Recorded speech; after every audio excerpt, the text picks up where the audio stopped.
Hello guys, तर स्वागत आहे तुमचं आपल्या या यूट्यूब चॅनलवरती. मित्रांनो, चॅनलवर नवीन असाल तर चॅनलला सबस्क्राईब नक्की करा आणि आपली ही नवीन स्टोरी नक्की ऐका.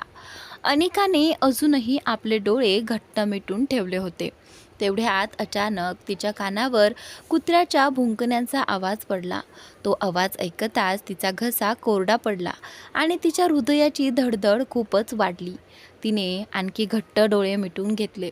ज्या व्यक्तीने तिला आपल्या बाहुपाशात धरले होते त्याने रागाने तिच्या दंडांना पकडले आणि तिला सरळ उभे केले. अनिका त्याच्यासमोर अजूनही डोळे मिटूनच उभी होती. तिने एक दीर्घ श्वास घेतला आणि हळूहळू डोळे उघडले. तेवढ्यात तिला जाणवलं की तो कुत्रा तिच्या दिशेने पुढे येत आहे. तो तिच्या पायांजवळ येताच अनिका घाबरून किंचाळली आणि समोर उभ्या असलेल्या त्या व्यक्तीच्या छातीला घट्ट मिठी मारली. तिने आपले हात त्याच्या भोवती घट्ट गुंडाळले आणि घाबरलेल्या आवाजात म्हणाली, प्लीज मला याच्यापासून वाचवा. आणि कॉलेज कॅम्पसमध्ये असलेले सर्वजण त्या दोघांकडे आश्चर्याने पाहत होते. अनिकाने डोळे घट्ट मिटले होते आणि ती त्या व्यक्तीच्या गळ्याला मिठी मारून सतत म्हणत होती, प्लीज मला वाचवा, प्लीज. तो व्यक्ती एखाद्या पुतळ्यासारखा निश्चल उभा होता, मात्र त्याच्या हृदयाची धडधड खूपच वाढली होती. त्याच्या छातीवर डोके टेकवून उभी असलेल्या अनिकाला ती धडधड स्पष्टपणे जाणवत होती. तेवढ्यात अनिकाच्या कानावर एक जोरदार हशा पडला. त्या खळखळून हसण्याचा आवाज ऐकताच तिने डोळे उघडले. तिने हळूच वर पाहिलं आणि त्या व्यक्तीचा चेहरा दिसताच क्षणभर तिच्या पापणेही लवायच्या थांबल्या. तिच्या डोळ्यांसमोर अतिशय आकर्षक आणि देखणा चेहरा होता. त्या चेहऱ्यावर मात्र कोणतेही भाव नव्हते. त्याचे ओठ चेरीपेक्षाही अधिक गुलाबी दिसत होते. त्याचा रुबाबदार आणि गूढ चेहरा पाहून तो एखाद्या व्हॅम्पायरसारखा भासत होता. अनिका त्या व्यक्तीमध्ये कुठेतरी हरपून गेली होती. ती एकटक त्याच्याकडे पाहत होती आणि तिचे हात अजूनही त्याच्या भोवतीच गुंडाळलेले होते. तेवढ्या तिच्या कानावर एक आवाज आला, अनिका, तुम्हाला कुत्र्याची एवढी भीती वाटते की तुम्ही थेट आमच्या भावाच्या छातीशी येऊन धडकलात. आम्हाला आधी माहिती असतं तर आम्ही आमचा टायगर आधीच तुमच्या जवळ आणला असता. निदान तुम्ही आय हेट बॉईज असं तरी म्हटलं नसतं. हा आवाज ऐकताच अनिका एका झटक्यात त्या व्यक्तीपासून दूर झाली. तिने आपला शर्ट नीट केला आणि लाजून नजर खाली घातली. तेवढ्यात तिच्या समोर उभी असलेल्या यालीला पुन्हा एक खोडकर कल्पना सुचली. तिने कुत्र्याला पुन्हा एकदा अनिकाच्या दिशेने सोडले. यालीने कुत्र्याला सोडताच अनिका किंचाळली आणि पुन्हा त्या व्यक्तीच्या मागे जाऊन उभी राहिली. त्याच्या जॅकेटला घट्ट पकडत ती घाबरलेल्या आवाजात म्हणाली, प्लीज प्लीज याली, असं करू नकोस. याला आमच्यापासून दूर कर. तेवढ्यात तो व्यक्ती पुढे झाला आणि त्या कुत्र्याला आपल्या कुशीत उचलून घेतले. हे दृश्य पाहताच अनिका त्याच्यापासून अशी दूर झाली जणू त्याच्या अंगाला काटे आले असावेत. अनिकाची अवस्था पाहून तो व्यक्ती हलकेच हसला. तेवढ्यात त्याचा बॉडीगार्ड तिथे आला. त्याने त्याच्या हातातून कुत्र्याला घेतले आणि तिथून निघून गेला.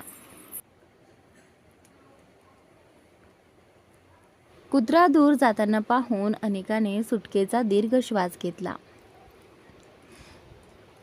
तेवढ्यात यालीने एका झटक्यात अनिकाला मिठी मारली आणि हसत म्हणाली, अगं वेडाबाई, तो तुला काहीच करणार नाही. तो माझ्या भावाचा पाळीव कुत्रा आहे. भावाचा जीव आहे तो, टायगर. अनिकाने यालीचे हात पकडून तिला स्वतःपासून दूर केले आणि रागाने म्हणाली,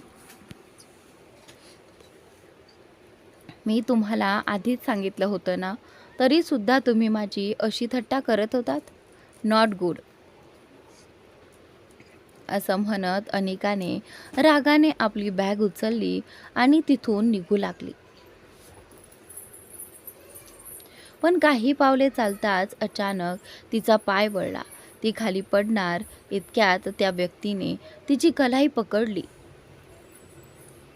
अनिका हवेतच झुलली. तिचे लांबसडक केस वाऱ्यामुळे हवेत उडत होते.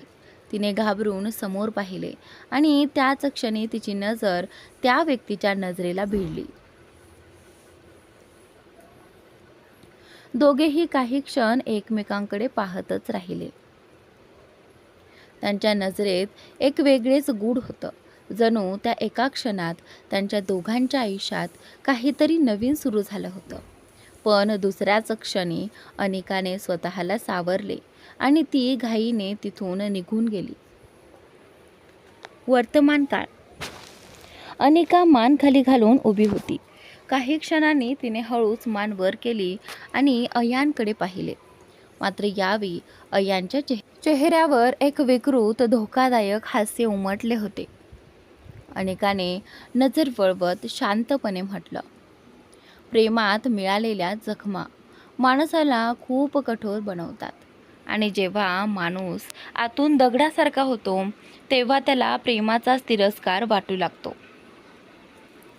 इतके बोलून अनिकाने डोळे मिटून घेतले. तिच्या डोळ्यात साचलेले अश्रू मोत्यांसारखे गालांवर ओघळू लागले. एक सुंदर असा विलाच्या चारही बाजूंना सुरक्षा रक्षक उभे होते. तेवढ्यात एक माणूस हातात फाईल घेऊन आत आला. तो म्हणाला, बॉस, आपल्याला मल्होत्रा इंडस्ट्रीजमध्ये जावे लागेल, कारण अयान मल्होत्रा आपल्याला भेटण्यासाठी इथे येणार नाही. त्यामुळे आपल्यालाच तिथे जावे लागेल. तेवढ्यात एक शांत मृदू आवाज ऐकू आला, मला माहीत आहे तो मला भेटायला येणार नाही. म्हणायला आपण पार्टनर्स आहोत, पण आपल्या दोघांमध्ये अशी दुश्मनी आहे, असे विष आहे जे कोणीही संपवू शकत नाही. तो काही क्षण शांत राहिला आणि पुढे म्हणाला, मी कधीच विचार केला नव्हता की आपल्या नात्यातलं माझं प्रेमच एक दिवस विष बनेल आणि आपल्या दोघांच्या नात्याचा अंत करेल. तेवढ्यात त्याचा असिस्टंट अर्कान म्हणाला, बॉस, तुम्ही दोघे असे का राहता? तुम्ही तर त्यांचे ब्रदर इन लॉ आहात. त्या माणसाने एक वेदनादायक स्मित केलं आणि म्हणाला, काश मी हे नातं जोडण्याचा निर्णयच घेतला नसता, तर आज मी कुणा दुसऱ्यासोबत सुखी असतो. आज ती माझ्या आयुष्यात असती. माझ्याकडे सगळं काही आहे, पण तरीही मी मजबूर आहे.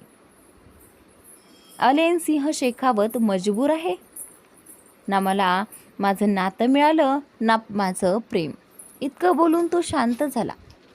विला टायगरने अनिकाला अजिबात इजा केली नाही. तो तिच्या बाजूला डोकं ठेवून शांतपणे पडला होता. मात्र अनिकाला अजूनही विचित्र वाटत होतं. काही क्षणातच तिच्या संपूर्ण शरीरावर खाज सुटू लागली आणि अंगावर लाल चट्टे उठू लागले. अनिका सतत आपल्या शरीरावर हात फिरवत होती. तिची गोरी नाजूक त्वचा काही क्षणांतच लाल झाली होती. जणू पांढऱ्या बर्फावर लाल रंग सांडला असावा असे तिचे शरीर दिसत होते. सतत खाजवल्यामुळे अनिका त्रस्त झाली होती.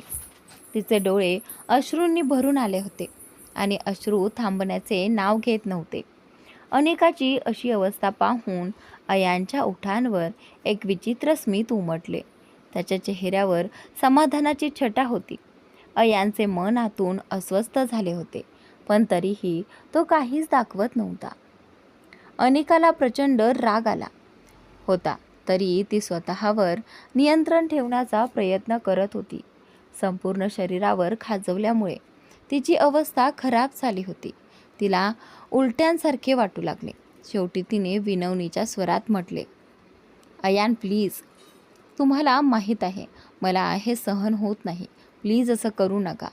अयान हसत म्हणाला. काय झालं? त्रास होतोय का?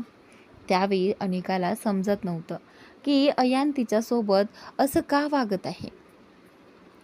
तिने रागाने दात घट्ट आवळत म्हटले, अयान, मला तुमचा तिरस्कार वाटतो. मला तुमचा खूप जास्त तिरस्कार वाटतो. मला सोडा. तुम्हाला माझ्याकडून नेमकं काय हवं आहे? अयान एका झटक्यात उठला आणि अनिकाच्या जवळ गेला. त्याने तिचा जबडा पकडत संतापाने विचारले, मला काय हवं आहे? सांग, तू मला काय देऊ शकतेस? ते शरीर ज्याचा तू आधीच अनेकांनी गैरफायदा घेतल्यासारखा मला भासवतेस. ती सुंदरता जिचा तुला गर्व होता आणि जी तू न जाणो किती जणांसमोर दाखवलंस. अयानचे शब्द ऐकून अनिकाच्या मनात संतापाची आग पेटली. तिने त्याच्याकडे रागाने पाहत म्हटले, अयान, तुमच्या मर्यादेत राहा. मी असं काय केलं आहे ज्यामुळे तुम्ही माझ्याशी असं वागत आहात? अयानने तिचा जबडा घट्ट पकडत संतापाने म्हटलं, काय केलं आहेस? तू माझ्या निष्पाप मुलाचा जीव घेतलास. तू माझ्या एलीला मारलंस. तो संतापाने पुढे म्हणाला. आणि आता तू मला विचारतेस की काय केलंस? तुझ्यामुळे मी हसणंच विसरलो आहे आणि तू मात्र इतरांना आनंद देत फिरत होतीस आणि स्वतःही आनंदी होतीस. अयानचे शब्द ऐकून अनिकाने त्याच्या डोळ्यात पाहिलं आणि दुःखाने म्हणाली, ज्या क्षणी माझी तुमच्याशी भेट झाली त्या क्षणाचाच मला तिरस्कार वाटतो. ज्या दिवशी मी तुमच्यावर आदळले त्या दिवसाचाही मला तिरस्कार वाटतो. अनिकाने हे शब्द उच्चारताच अयानने तिला झटकून दूर केले आणि त्याने तिचे हात पकडून तिला आपल्याकडे ओढले आणि संतापाने म्हणाला, तू माझा तिरस्कार करशील? एक निर्लज्ज मुलगी, तू माझ्या एलीचा जीव घेतलास, तिच्या बाळाचा जीव घेतलास आणि आता माझ्याशी म्हणतेस की तू माझा तिरस्कार करतेस. तो पुढे म्हणाला, मी तुझ्याबद्दल काय बोलू? तू कोण आहेस? एक खुनी, एक चारित्र्यहीन स्त्री. तेवढ्यात अनिकाने रागाने अयानच्या गालावर जोरदार चापट मारली. ती ओरडत म्हणाली, हो, मी तशीच आहे ना. मग माझ्याजवळ काय येता? आणि काय म्हणालात तुम्ही? मी एलीला मारलं? काय बडबड करत आहात तुम्ही? अयान, तुम्ही शुद्धीत आहात की नाही? त्यावेळी अनिकाने ठामपणे सांगितले, एली जिवंत आहे. तिचं बाळही जिवंत आहे. मी त्यांना मारलेलं नाही. अनिकाचे शब्द ऐकताच अयानने आपली मूठ घट्ट आवळली. त्याच्या रागामुळे हातांच्या नसांवर ताण आला. अयाने अनिकाला सोफ्यावर ढकलले आणि तिच्यावर झुकत तिचा गळा पकडत संतापाने विचारले, तुझ्यात लाज नावाची गोष्ट उरली आहे की नाही? तीही तू तुझ्या स्वार्थासोबत विकून टाकलीस का? तो संतापाने म्हणाला, सगळं काही करून झाल्यावरही तू इतक्या निर्लज्जपणे मला सांगतेस की एली जिवंत आहे? त्या रात्री हॉटेल लॅक्झामध्ये तूच तिला मारलं होतंस. अयानच्या या आरोपाने अनिका हादरून गेली. तिच्या डोळ्यात वेदना आणि संताप एकाच वेळी दाटून आला. अनिकाला अयान नेमकं काय बोलत आहे हेच समजत नव्हतं. ती घाबरून म्हणाली, नाही, हे खोटं आहे. काय बकवास आहे हा? अयानने दात आवळत संतापाने म्हटलं, काय बकवास आहे? तुला हे बकवास वाटतंय? इतकं बोलून अयानने अनिकाचे केस मागून पकडले आणि तिला जबरदस्तीने आपल्यासोबत ओढत नेऊ लागला. अनिका वेदनेने किंचाळत होती, ओरडत होती, पण अयानवर त्याचा काहीही परिणाम होत नव्हता. त्या क्षणी तो पूर्णपणे संतापाने बेभान झाला होता. अयानने एका झटक्यात अनिकाला बेडवर ढकलून दिलं. त्यानंतर समोर असलेल्या स्क्रीनला स्पर्श केला. त्याच्या हाताचा स्पर्श होताच स्क्रीनवर एक व्हिडिओ सुरू झाला. त्या व्हिडिओमध्ये अनिका आणि ॲलन एका खोलीत दिसत होते. ॲलन हा एलीचा पती होता. व्हिडिओमध्ये अनिका नशेत होती. ती बेडवर बसून आपल्या शर्टची बटन उघडण्याचा प्रयत्न करत होती, पण बटन उघडत नव्हतं. तेवढ्यात ॲलन अचानक तिच्या जवळ आला. त्याने तिच्या गालावरून हात फिरवत म्हटलं, "अनिका, आय लव्ह यू." नशेत असलेल्या अनिकाने आपल्या हातांची मिठी ॲलनच्या गळ्याभोवती घालत म्हटलं, "I love you too." Alan तिच्या आणखी जवळ गेला आणि तिच्या गळ्याजवळ चेहऱ्याने तर तिला किस करू लागला. तेवढ्यात अचानक खोलीचा दरवाजा उघडला आणि एक मुलगी आत आली. अनिका आणि ॲलनला त्या अवस्थेत पाहताच ती संतापाने वेडी झाली. तिने ॲलनच्या जॅकेटला मागून पकडून त्याला अनिकापासून दूर केलं आणि अनिकाला मारू लागली. मात्र अनिकेवर नशेचा इतका प्रभाव होता की तिला परिस्थितीची जाणीवच नव्हती. तिने त्या मुलीचे हात पकडले आणि तिला जोरात ढकलून दिलं. त्यामुळे ती मुलगी खोलीच्या भिंतीवर जाऊन आदळली. स्वतःला सावरता न आल्याने ती जमिनीवर पोटावर पडली.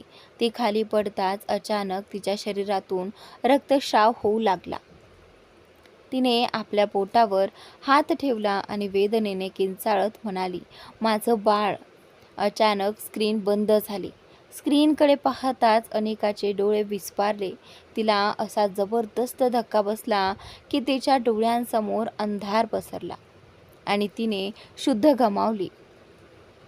त्या रात्री त्या खोलीत नेमकं काय घडलं होतं हे तिला काहीच आठवत नव्हतं. दुसऱ्या दिवशी सकाळी जेव्हा तिचे डोळे उघडले तेव्हा तिचं संपूर्ण आयुष्य बदलून गेलं होतं. ती अशा एका दलदलीत अडकली होती जिथून बाहेर पडणं तिच्या हातात राहिलं नव्हतं. अयान तो व्हिडिओ पाहून पूर्णपणे संतापाने पेटून उठला होता. अनिकाला अशा बेसूद अवस्थेत पाहून तो तिच्या जवळ गेला. तिचा जबडा पकडत तो संतापाने म्हणाला, "बकवास आहे हे. बोल ना. तुझ्यामुळे माझं हसणं आणि माझ्या आयुष्यात येणारी प्रत्येक खुशी मी गमावली. मनात येते की तुझा जीव घ्यावा, पण एवढ्या सहजासहजी तुला मृत्यू मिळणार नाही. तू माझं आयुष्य उद्ध्वस्त केलं आहेस. मी तुला वचन देतो, एक दिवस तुझा प्रत्येक श्वास मृत्यूची भीक मागेल, पण तुला मृत्यू मिळणार नाही. तुला तुझ्या स्वतःच्या अस्तित्वाचा तिरस्कार वाटेल, पण तुझं हे अस्तित्व तुला कधीच सोडणार नाही." इतकं बोलून अयान तिथून निघणार इतक्यात अनिका बेडवरून उठली. ती खाली फरशीवर बसली आणि शांत आवाजात म्हणाली, "मी जे काही केलं आहे त्याची शिक्षा भोगण्यासाठी मी तयार आहे. तुमच्या प्रत्येक वेदनेला सामोरं जाण्यासाठी मी तयार आहे. तुमचे प्रत्येक कडू शब्द ऐकण्यासाठीही मी तयार आहे. माझ्याकडून जी चूक झाली आहे ती मी सुधारू शकत नाही, पण माझ्या वेदनांमुळे तुमच्या वेदना थोड्या कमी होत असतील तर त्या वेदना सहन करण्यासाठीही मी तयार आहे." अनिकाने थोडा वेळ थांबून पुढे म्हटलं, "पण अयान, मला त्या रात्री नेमकं काय घडलं आणि का घडलं यापैकी काहीच आठवत नाही." हे बोलून अनिका शांत झाली.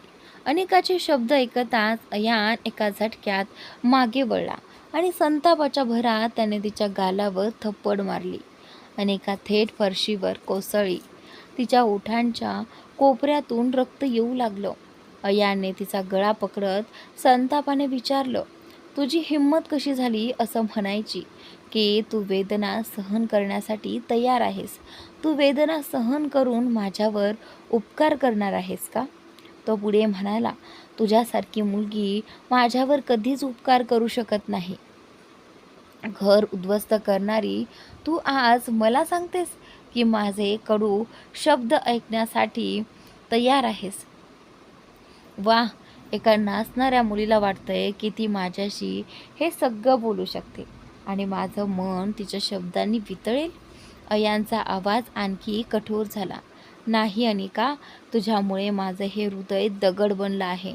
आधी तू माझी खुशी हिरावून घेतलीस आणि त्यानंतर माझा अभिमानही. तुला माहीत आहे का, मला तुझी घृणा वाटते." अनिकाने एक दीर्घ श्वास घेतला आणि म्हणाली, "मी मान्य करते, माझ्याकडून चूक झाली आहे अयान, पण त्या व्हिडिओमध्ये मी एकटी नव्हते. प्रत्येक वेळी शिक्षा फक्त एका मुलीलाच का? चूक फक्त माझीच का?" अनिकाचं बोलणं ऐकून अयानने आपली मूठ घट्ट आवळली. तो म्हणाला, लाज नावाची गोष्ट तुझ्यात नाही हे मला माहीत आहे, पण एवढं सगळं करूनही तू माझ्यावर प्रश्न कसा काय करू शकतेस? तुझ्यासारख्या मुली आपल्या अदांनी पुरुषांना आपल्याकडे आकर्षित करतात, पण निदान एकदा तरी विचार करायला हवा होता की तो तुझ्या मैत्रिणीचा नवरा आहे. तो तिरस्काराने म्हणाला, पैसे दिसले की त्याच्याकडे आकर्षित झालीस. आधी माझ्याकडे, त्यानंतर ॲलॅनकडे, आणि मग? इतकं बोलून अयान अचानक मागे वळला. त्याने डोळे घट्ट मिटले आणि त्याच क्षणी त्याच्या डोळ्यांसमोर एका हॉटेलच्या खोलीचा नंबर स्पष्टपणे तरळला. 5006. अनिकाची इज्जत आज तार तार होत होती. अनिकाने स्वतःला सावरत उठून विचारलं, अयान, काय म्हणालात तुम्ही? मी त्याचे पैसे पाहून त्याला फसवलं? आधी तुम्ही, मग तो, आणि आता आणखी कोण? अयान. अयानने अनिकाच्या डोळ्यात पाहत शांतपणे उत्तर दिलं, मी तुला उत्तर देणं गरजेचं समजत नाही. तो पुढे म्हणाला, एका बारमध्ये नाचणाऱ्या मुलीची इतकीही लायकी नाही की ती माझ्यासारख्या अयान मल्होत्राला प्रश्न विचारेल. अनिकाने एका झटक्यात अयानचा कॉलर पकडला आणि रागाने ओरडली, बस, खूप झालं अयान. मी नाचणारी मुलगी आहे हे खरं आहे, पण बदचलन नाही. मी बारमध्ये डान्स करते, पण बेवया नाही. प्रत्येक नाचणारी मुलगी स्वतःच्या इच्छेने या व्यवसायात येत नाही. तिच्याही काही मजबुरी असतात. अयानने अनिकाचा हात पकडला, आपलं कॉलर सोडवलं आणि तिचा हात झटकत म्हणाला,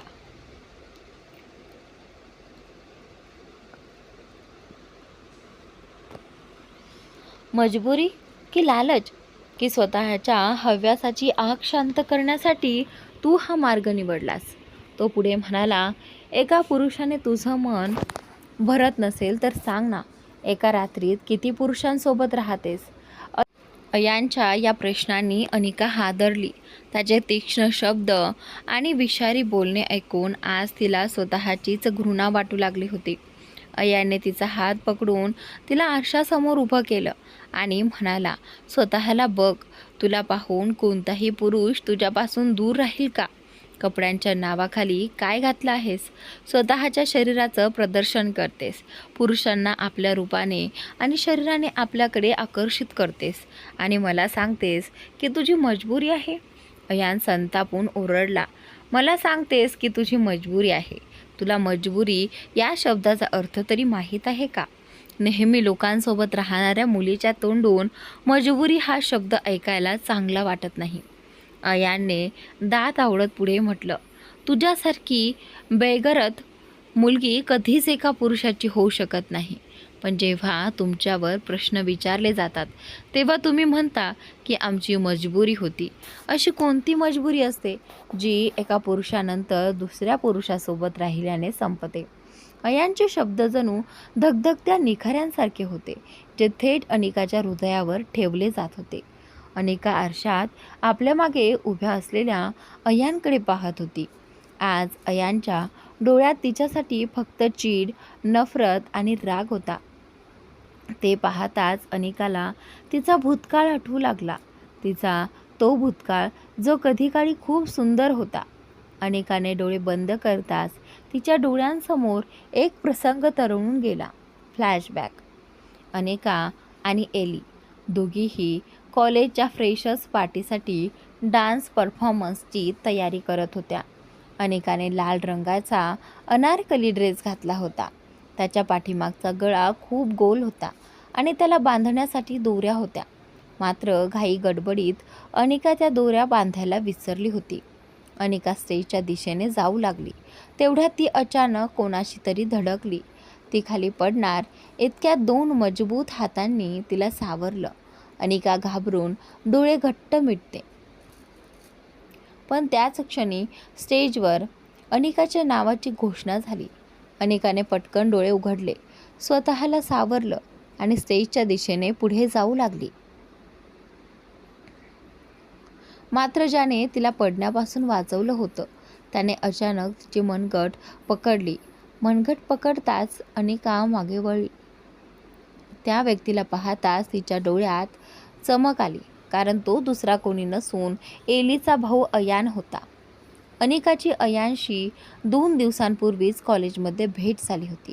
त्यानंतर त्याच रात्री एलीच्या व्हिलामध्ये झालेल्या पार्टीतही ती त्याला भेटली होती. अनिका काही क्षण अयानकडे एकटक पाहत राहिली, तर अयानने तिच्या मनगटावरील पकड घट्ट केली आणि तिला सोबत घेऊन ड्रेसिंग रूममध्ये गेला. त्याने तिला आरशासमोर उभं केलं. तिचे केस एका बाजूला सारले आणि तिच्या ड्रेसच्या मागच्या दोऱ्या बांधू लागला. मात्र त्याची नजर सतत आरशातील अनिकावरच होती. काही क्षणात दोघांची नजर एकमेकांना भिडली.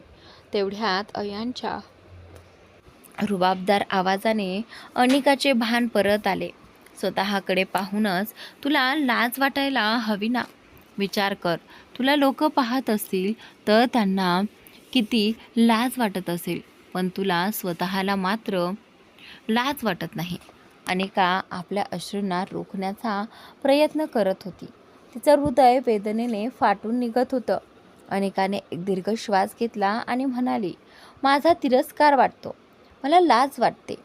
तर मग मला जाऊ द्या. तुमच्यासारखा माणूस माझी मजबुरी कधी समजून घेणार नाही. ती काही क्षण शांत राहिली आणि मग डोळ्यात आलेले अश्रू पुसत म्हणाली, आणि काय म्हणालात तुम्ही?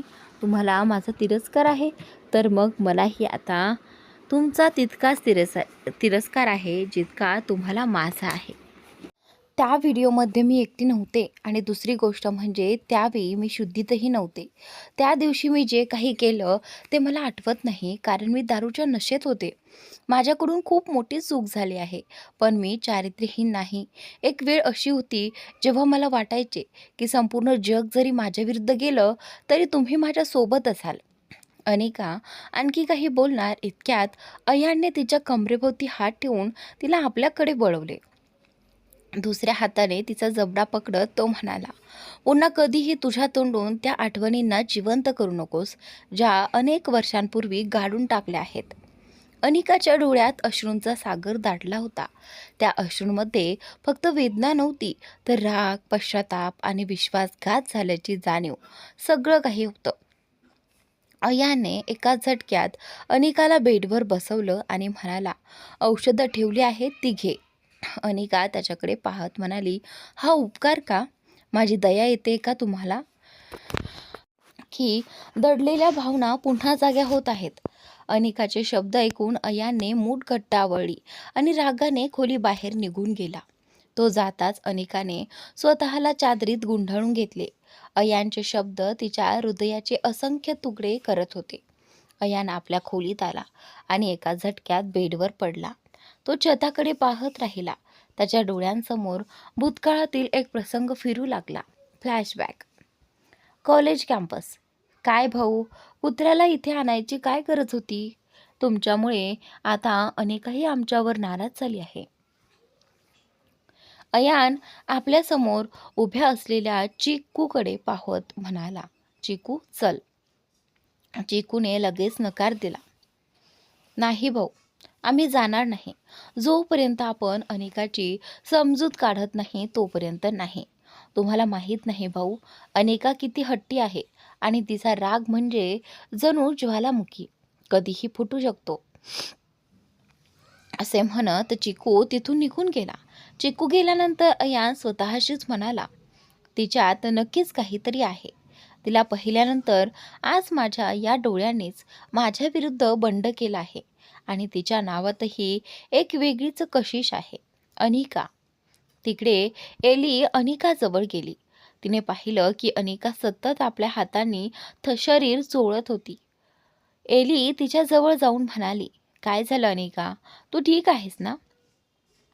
आणि त्यावेळी अनिकाचा चेहरा पूर्ण लाल झाला होता. आणि तिचे डोळेही लाल झाले होते. ते पाहून एली घाबरली. अनिका, काय झालं? प्लीज बोल ना. अनिका रागाने म्हणाली, मला कुत्र्यांची ॲलर्जी आहे. प्रत्येक गोष्टीची एक मर्यादा असते. एली, इथून जा.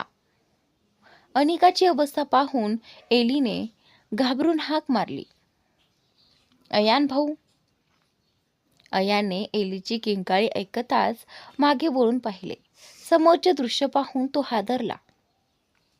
अनिका जमिनीवर पडली होती आणि एली तिच्या शेजारी बसून तिला उठवण्याचा प्रयत्न करत होती.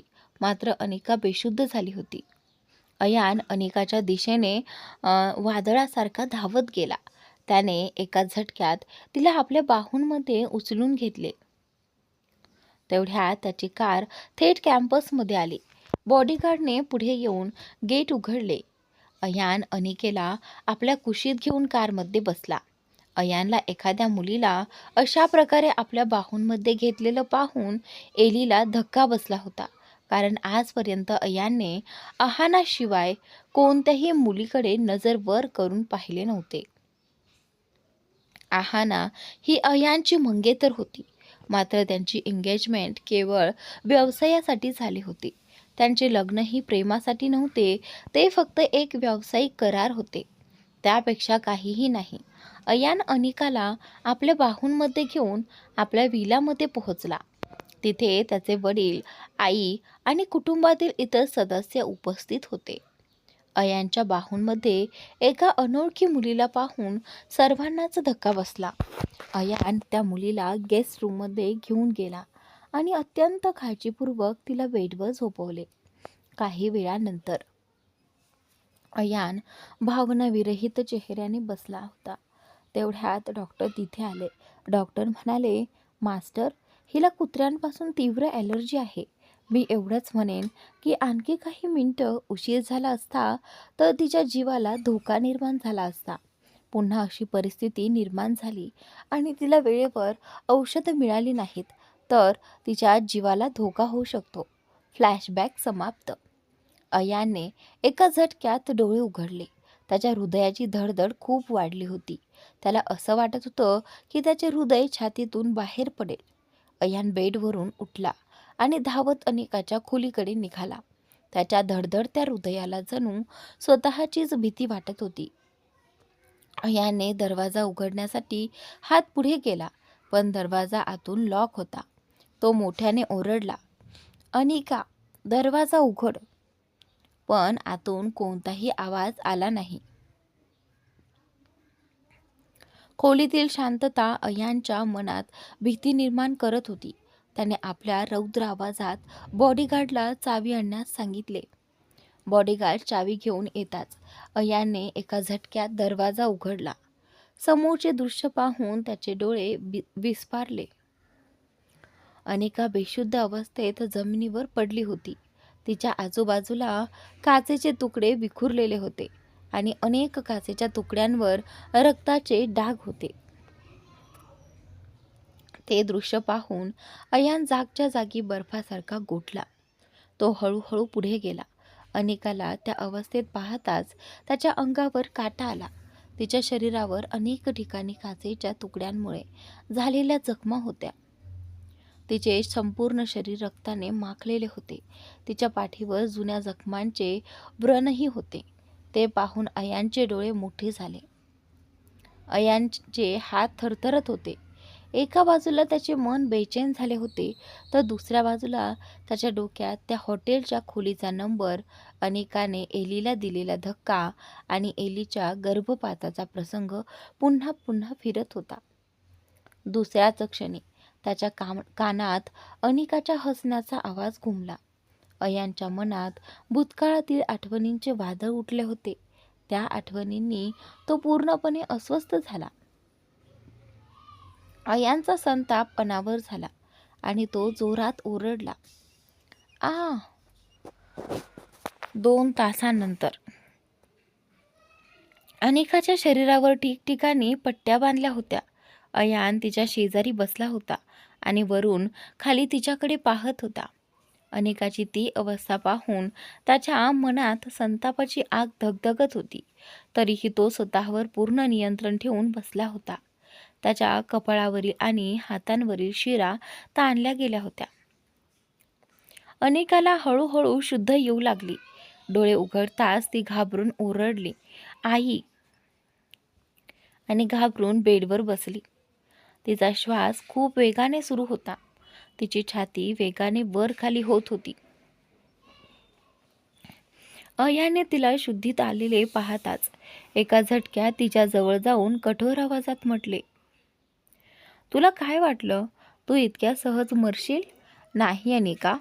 तो तिच्याकडे पाहत पुढे म्हणाला, तुझ्या आत्म्यालाही तुझ्या शरीरापासून वेगळं होण्याची परवानगी नाही. मी तुला इतका त्रास देईन की तुला तुझ्या आत्म्याचा, तुझ्या सौंदर्याचा आणि तुझ्या अस्तित्वाचाच तिरस्कार वाटू लागेल. अनिकाने एक कडवट हसू दिले आणि म्हणाली, मला मरायचं असतं तर मी कधीच माझा श्वास थांबवला असता. आणि तुम्ही तर काय, कोणीही मला ते करण्यापासून रोखू शकत नाही. पण माझ्या जिवंत राहण्यामागे एक कारण आहे. अयान तिच्या जवळ गेला आणि तिच्या कानाजवळ झुकत म्हणाला, आणि ते कारण म्हणजे असंख्य पुरुषांसोबत झोपणं. अयानचे शब्द ऐकताच अनिकाने डोळे बंद केले आणि शांतपणे म्हणाली, बरोबर म्हणालात. माझ्या जगण्याचं कारण तीच आहे आणि काहीही नाही. अनिकाचे उत्तर ऐकून अयानचा संताप अनावर झाला. तो तिच्यापासून दूर झाला आणि रागाच्या भरात तिच्या गालावर थप्पड मारत म्हणाला, एक चारित्र्यहीन मुलगी चारित्र्यहीनच राहणार.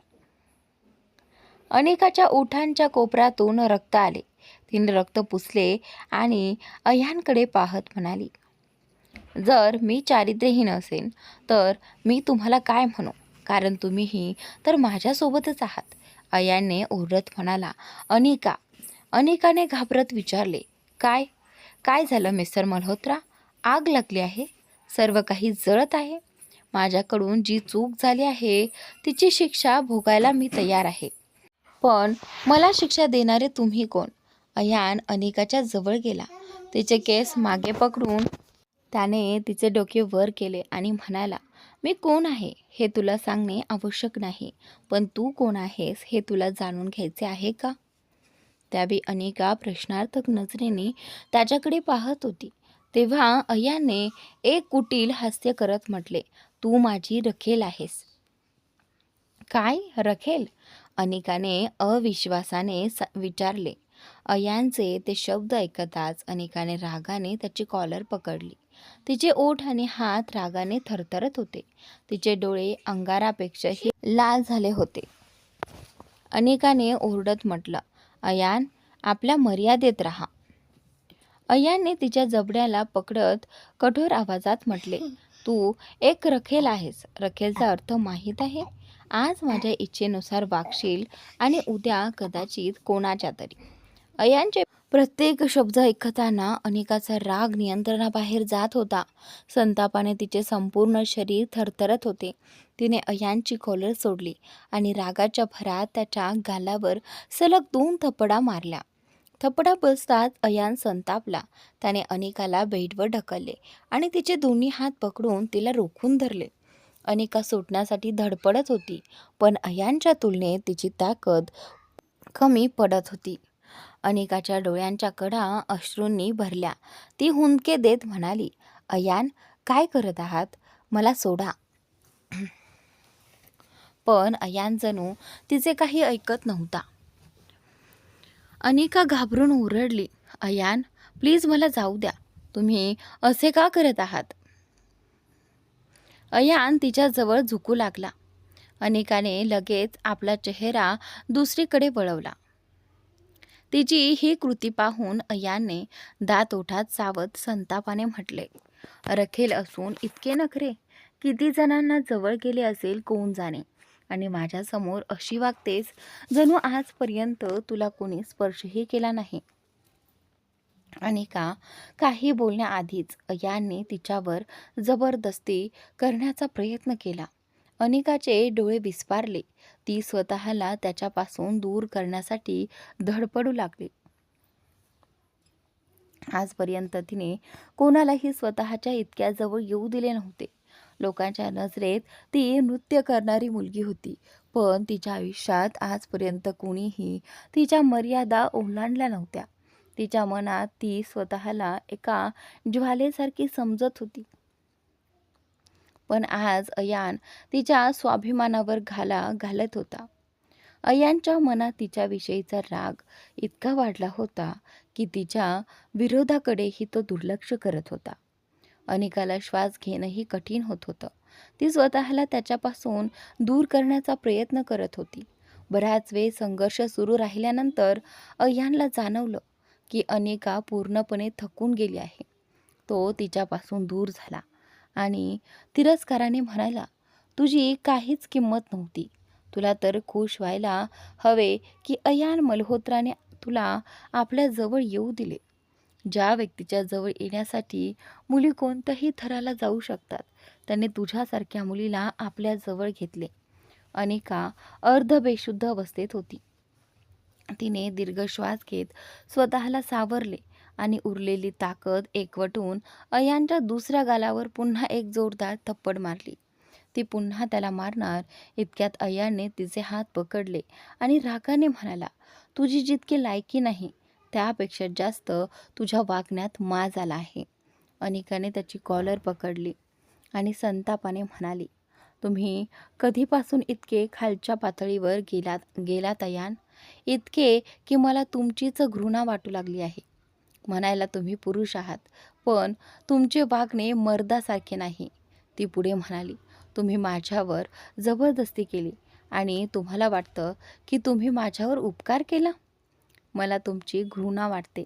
तुम्ही मला स्पर्श केला याचीच मला किळस वाटत आहे. अनिकाचे शब्द ऐकून अय्यानने तिच्या मनगटावरील पकड अधिक घट्ट केली. अनिकाच्या तोंडून वेदनेने आह निघाली. अय्यानने संतापून विचारलं, मी तुला मर्द वाटत नाही? कारण तुला तेच पुरुष आवडत असतील जे तुझ्यासोबत राहतात, तुला खुश करतात. अनिकाने संतापाने ओरडत म्हटले, अयान. अयानने तिच्या केसांवरची पकड घट्ट करत म्हटले, ओरडू नकोस. सत्य अनेकदा बोचते.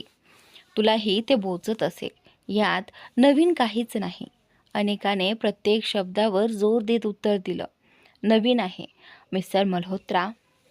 तुम्ही ज्या सत्याबद्दल बोलत आहात ते सत्य तुम्ही स्वतः निर्माण करत आहात. ते सत्य नाही. ती अश्रू पुसत म्हणाली, मी त्या मुलाला मारले नाही. त्या दिवशी मी शुद्धीत नव्हते.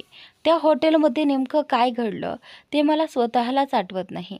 मी तर तिथे तुमची भेट घ्यायला गेले होते, पण तुम्ही आला नाहीत का? अयान तिच्याकडे रागाने पाहत राहिला आणि त्यानंतर अनिका पुढे म्हणाली, त्या दिवशी तुम्ही निघून का गेलात? जेव्हा तुम्ही माझ्यासोबत असायला हवे होते तेव्हा तुम्ही दुसऱ्या कोणासोबत होता का? अयानने तिचे केस सोडले आणि तिच्या जबड्याला पकडत रागाने विचारलं, तुझ्यासोबत असायला हवे होते? तिच्यासोबत असताना तू एकाच वेळी अनेक पुरुषांसोबत खेळत होतीस. तू माझ्या आयुष्याचा नाश केला आणि आता म्हणतेस की तुला काहीच माहीत नाही. अनिकाने असहाय्यपणे विचारलं, तुम्ही काय बोलत आहात? मी एलीला कधी मारले? अय्यांचा राग 7व्या आसमानावर पोहोचला होता. त्याने अनिकाला पुन्हा बेडवर ढकलले आणि संतापाने म्हणाला, तू तिच्या बाळासोबत तिचेही प्राण घेतलेस. एलीचा गर्भपात होताच तिनेही आपला जीव गमावला. हे ऐकताच अनिकाचे संपूर्ण शरीर जणू सुन्न झाले. तिने थरथरत्या आवाजात विचारलं, एली? अयान ओरडला, हो. तिच्या आयुष्यातील सगळ्या आनंदाला तू आग लावलीस. अनिकाने अयानकडे पाहिलं आणि तिच्या शरीरातील संपूर्ण ताकद जणू संपून गेली. ती हळूहळू गुडघ्यांवर बसली. तिच्या डोळ्यातून अश्रूंचा पूर वाहू लागला. ती तुटलेल्या आवाजात म्हणाली, मी एलीला मारले? अयानने संतापाने उत्तर दिले की हो, तूच तिला मारलंस. अनिकाचे डोके गरगरू लागले. तिच्या डोळ्यातून अश्रू धबधब्यासारखे वाहत होते. तिच्या मनात त्या दिवसाच्या आठवणी पुन्हा जाग्या होऊ लागल्या, पण त्या अजूनही धूसर होत्या. तिच्या आयुष्यात नेमकं काय घडले होते? एलीच्या मृत्यूमागे खरंच तिचाच हात होता का? की या सगळ्या घटनांमागे अजून कोणते तरी भयंकर सत्य दडले होते? अनिकाला याचे उत्तर माहीत नव्हते, पण तिच्या आयुष्याला बदलून टाकणारे सत्य आता तिच्यासमोर येण्याची वेळ जवळ आली होती. ती फक्त एकच वाक्य वारंवार म्हणत होती, मी मारलंय, मी मारलंय. तिच्या डोळ्यात पश्चाताप स्पष्ट दिसत होता. अनिका आपल्या छातीवर हात ठेवून बसली होती. तिचं हृदय जणू फाटून जाईल असं तिला वाटत होतं. ती अपराधीपणाने भरून गेली होती आणि स्वतःच्या छातीवर हात ठेवून अस्वस्थपणे तडफडत होती. तेवढ्यात अचानक त्या खोलीचा दरवाजा उघडला. अयांचा बॉडीगार्ड आत आला. त्याने मान झुकवत म्हटलं, मास्टर, आपले पाहुणे आले आहेत आणि त्यांना आपल्याला भेटायचं आहे. कृपया आपण त्यांना भेटा. अयाने आपल्या तीक्ष्ण नजरेने बॉडीगार्डकडे पाहत इशारा केला. बॉडीगार्डने मान झुकवली आणि तिथून निघून गेला. अनिका अयांसमोर गुडघ्यांवर बसली होती.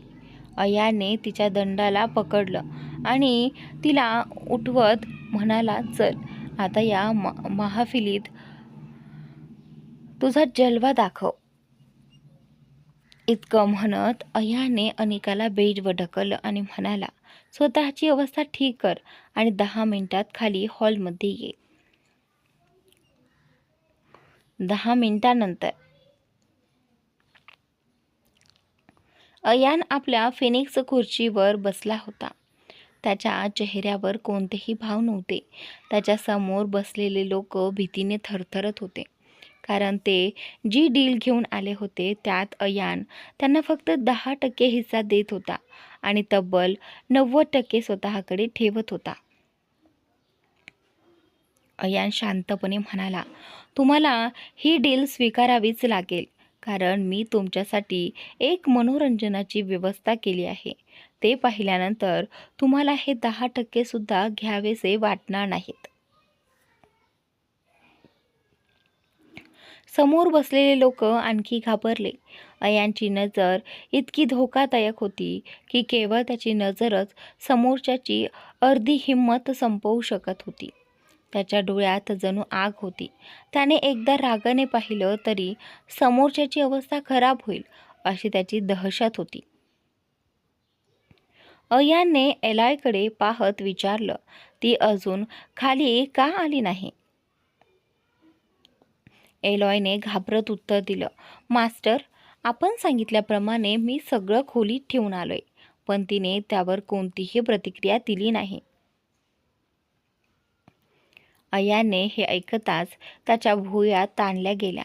त्याचा राग 7व्या आसमानापलीकडे पोहोचला. त्याने हातात धरलेल्या मोबाईलवरची पकड घट्ट केली. अयान आपल्या फिनिक्स खुर्चीवरून उठला. त्याने मोबाईल हातातून घेतला आणि जमिनीवर जोरात आपटत संतापाने म्हटलं, तिची एवढी मजल गेली की ती माझा आदेश नाकारेल. इतकं म्हणत अयान रागाने खोलीच्या दिशेने निघाला. खोलीजवळ पोहोचताच त्याने दरवाजावर जोरदार लाथ मारली. दरवाजा धाडकन उघडला. दरवाजा उघडताच अनिका बेडवर बसली. अयानने दरवाजावर इतक्या जोरात लाथ मारली होती की खाली हॉलमध्ये उपस्थित असलेल्या प्रत्येकाच्या अंगावर काटा आला. मल्होत्रा कॉर्पोरेशन. एक मुलगी उंच लाल हिल्स घालून मल्होत्रा कॉर्पोरेशनमध्ये दाखल झाली. ती आत येताच काही बॉडीगार्ड तिच्या समोर येऊन उभे राहिले. त्यापैकी एकाने म्हटलं, सॉरी मॅम, पण तुम्हाला आत जाण्याची परवानगी नाही. त्या मुलीने त्याला जोरदार थप्पड मारली.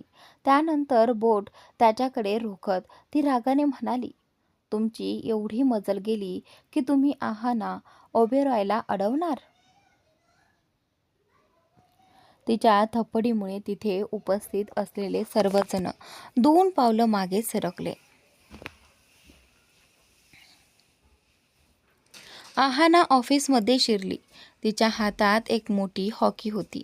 तिने ती हॉकी हातात घट्ट पकडली आणि ऑफिसच्या काचेवर जोरजोरात मारायला सुरुवात केली. मल्होत्रा एम्पायर. मल्होत्रा एम्पायर हे जगातील सर्वात आलिशान आणि भव्य साम्राज्य होतं. पूर्णपणे काचेने बनलेली ती इमारत लोकांच्या डोळ्यात भरून येत होती. पण त्या दिवशी आहानाने ऑफिसमध्ये येताच सगळं तोडफोड करायला सुरुवात केली. तिचे डोळे लाल झाले होते.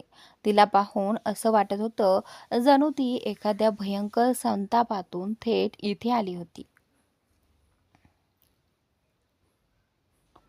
Phoenix villa. अयानची खोली. अयान अनिकाच्या जवळ गेला. त्याने तिच्या मनगटाला पकडलं आणि एका झटक्यात तिला बेडवरून खाली उतरवत रागाने विचारलं, तू माझं म्हणणं न मानण्याची हिम्मत कशी केलीस? अनिकाने हळू आवाजात उत्तर दिलं, मी हे कपडे घालणार नाही. अनिकाचं बोलणं ऐकून अयान हलकसा हसला आणि म्हणाला, मी तुला विचारत नाहीये, तुला ते घालावेच लागतील. हा माझा आदेश आहे. तुला चांगलंच माहीत आहे मला नाही ऐकण्याची सवय. नाही. अनिकानेही त्याच स्वरात उत्तर दिलं, आणि तुम्हालाही चांगलंच माहीत आहे की मी एकदा नाही म्हटलं तर मी कोणाचंही ऐकत नाही. इतकं बोलून अनिका म्हणाली, माझ्याकडून चूक झाली नाही तर गुन्हा झाला आहे. त्याची शिक्षा भोगण्यासाठी मी तयार आहे, पण मी हे कपडे घालणार नाही. अयाने रागाने तिच्याकडे पाहत म्हटलं, जर तू हे कपडे घातले नाहीस तर मला माझ्या पद्धतीने ते घालावे लागतील. असं म्हणत अयान तिच्या दिशेने पुढे सरकू लागला. त्याची प्रत्येक पुढची पावलं अनिकाची धडधड वाढवत होती. अनिका हळूहळू मागे सरकू लागली.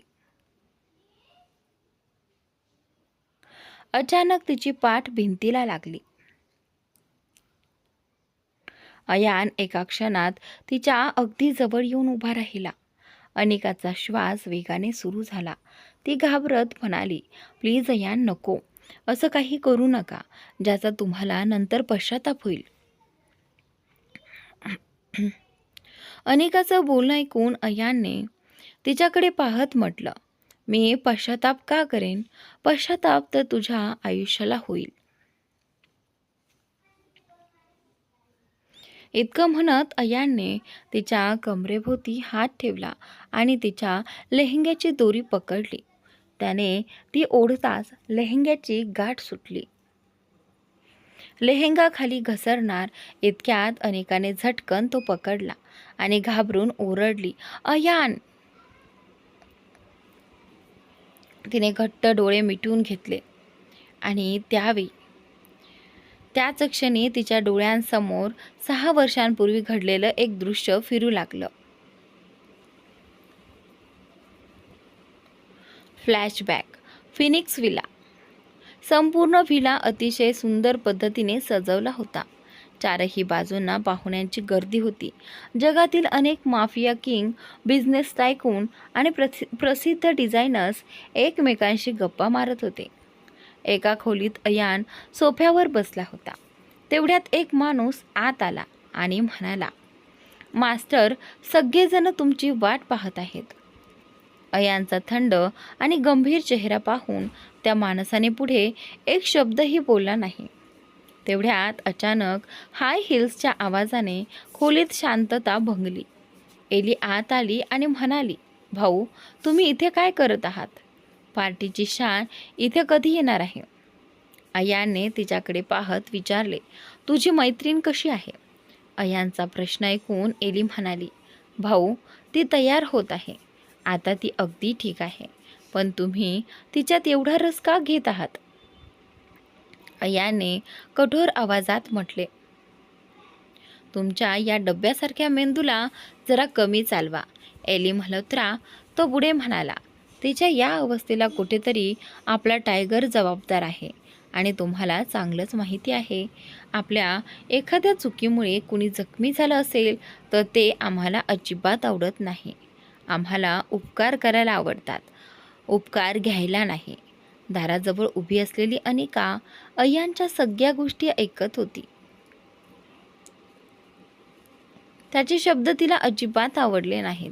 ती शांतपणे मागे वळली आणि तिथून निघून गेली. अनिका गेल्यानंतर एली अय्यांजवळ आली आणि म्हणाली, भाऊ, तुम्ही तिच्या प्रकारचे नाही आहात. तिला असा कोणी हवा आहे जो तिच्यावर मनापासून प्रेम करेल. एवढं बोलून एली तिथून निघून गेली. Party hall. अयान पार्टी हॉलमध्ये येताच मीडिया रिपोर्टर्सनी त्याला घेरले. हॉलमधील झगमगत्या प्रकाशाने त्या रात्रीच्या पार्टीला जणू एका मोठ्या ब्रेकिंग न्यूजचं रूप दिलं होतं. आज अय्याने पांढऱ्या रंगाचा श्रीमंत आणि आकर्षक लूक असलेला सूट परिधान केला होता. त्याच्या सूटच्या एका बाजूला लाल रंगाचा फिनिक्सचा लोगो होता, जो त्याच्या व्यक्तिमत्वाला आणखी उठावदार बनवत होता.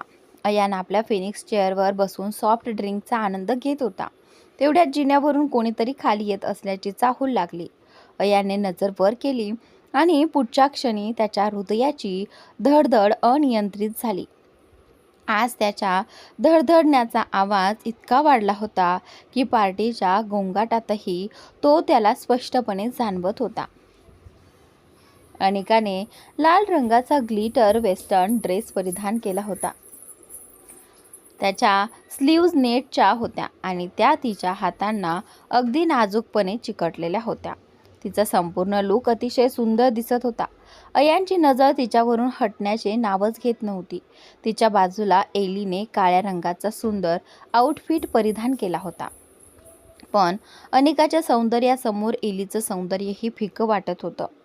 अनिकाचे नागिनीसारखे सुंदर डोळे काजळाने सजले होते आणि तिच्या रासबेरीसारख्या ओठांवर लाल मॅट लिपस्टिक खुलून दिसत होती. पार्टीमध्ये उपस्थित असलेल्या अनेक पुरुषांच्या नजरा तिच्याकडे वळल्या होत्या, कारण अनिका विलक्षण सुंदर दिसत होती. असं वाटत होतं जणू एखाद्याने लाल चंद्रच पृथ्वीवर आणून ठेवला आहे. अनिकाला मात्र सगळ्यांच्या नजरा जाणवत असल्यामुळे ती खूप अस्वस्थ झाली होती. त्यातच तिच्या हाय हिलचा तोल गेला. ती खाली पडणार इतक्यात कोणीतरी तिची नाजूक मनगट पकडली. अनिकाचा तोल पूर्णपणे बिघडला आणि ती त्या व्यक्तीच्या आधारावर थांबली. तिचे लांब सडक रेशमी केस हवेत हलत तिच्या शरीराभोवती लहरत होते. सगळ्यांच्या डोळ्यात आश्चर्य होतं. काही क्षणांसाठी जणू सगळ्यांचे श्वासच थांबले होते. ज्या व्यक्तीने अनिकाला पकडलं होतं, त्याने तिला एका झटक्यात आपल्या दिशेने ओढलं आणि अनिका थेट त्याच्या छातीवर येऊन आदळली. क्षणभर दोघांची धडधड एकमेकांना जाणवली. फिनिक्स चेअरवर बसलेल्या अयानचे डोळे बारीक झाले. त्याच्या भुवया ताणल्या गेल्या. तर मित्रांनो, आजचा भाग इथेच संपतोय. स्टोरी आवडली असेल तर लाईक करा आणि स्टोरी शेवटपर्यंत नक्की पहा.